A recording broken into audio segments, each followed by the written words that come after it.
Gjetja e një vendi pune dhe sigurimi i ekzistencës për familjen mbetet një sfidë e rëndë për mbi 6.300 persona nga Gostivari, të cilët vazhdojnë të jenë në pritje të një vendi pune.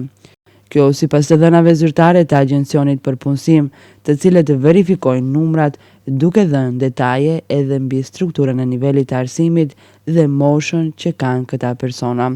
Sipas të dhënave të agjencisë, pjesa më e madhe rezultojnë të jenë të pashkolluar ose vetëm me arsim bazë dhe numri i tyre arrin në 4.459.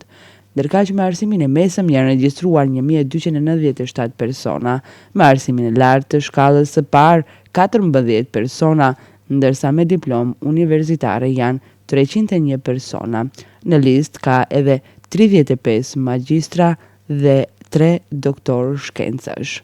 Të dhënat për kozgjatjen e papunësisë tregojnë për thellësinë e problemit në radhë të parë dhe betejat e përditshme që po bëjnë këta njerëz për të siguruar ekzistencën, ndërsa 202 persona janë regjistruar si të papunë për më pak se një muaj.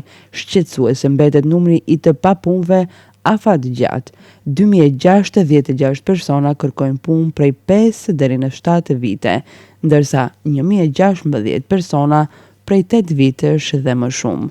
Faktikisht të papun ka në të gjithë grup moshat, që tregon se problemi nuk prek vetëm të rinjët, por edhe personat më të moshuar. Edhe pse numrat tregojnë një ulje të lehtë në krahasim me vitin që lan pas, papunësia mbetet sërish një sfidë e madhe për rajonin e Gostivarit.